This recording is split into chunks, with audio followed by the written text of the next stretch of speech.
আজকে চলে গেছিলাম বৃদ্ধাশ্রমে।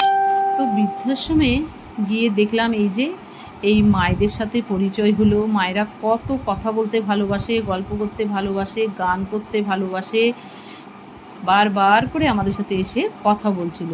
আর এই রকম অভিজ্ঞতা আমার লাইফে ফার্স্ট হলো।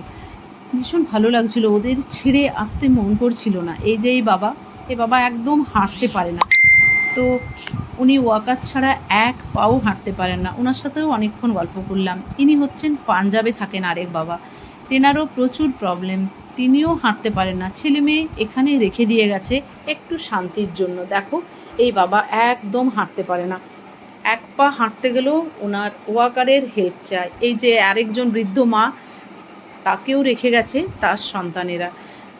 ফার্স্ট টাইম আমার এরকম অভিজ্ঞতা তোমাদের সাথে শেয়ার করতে বাধ্য হলাম বন্ধুরা, যে কোনো সন্তানই চায় না তার বাবা মাকে বৃদ্ধাশ্রমে রাখতে, কিন্তু কিছু একটা পরিস্থিতি তাদেরকে এমন জায়গায় নিয়ে যায়, ওই জন্য তাদেরকে বৃদ্ধাশ্রমে দিয়ে আসতে বাধ্য হয়।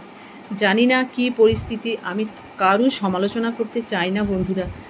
এখানে অ্যাকচুয়ালি আমরা এসেছিলাম এক কাকুর বাৎসরিকে। এই যে দেখছো, এই হচ্ছে মৌমিতা আশ্রমটা, মৌমিতাদি আর মৌমিতাদির হাজব্যান্ড চালায়। এই যে ওনারা জল খেতে চেয়েছিলেন, ঠান্ডা জল, তার জন্য আমাদের তরফ থেকে ওনাদেরকে একটা হাঁড়ি দিয়েছিলাম আমরা। আর পুরো খাবারের ব্যবস্থা করেছিল এই কাকিমাটি, আজকে কাকুর বাৎসরিক বলে। যদি তোমাদের ভালো লাগে বন্ধুরা আমার এই রিলসটা বা আমার ভিডিওটা, তোমরা অবশ্যই শেয়ার করে দিও। আর যদি কারো যেতে ইচ্ছে করে প্লিজ তোমরা যেও।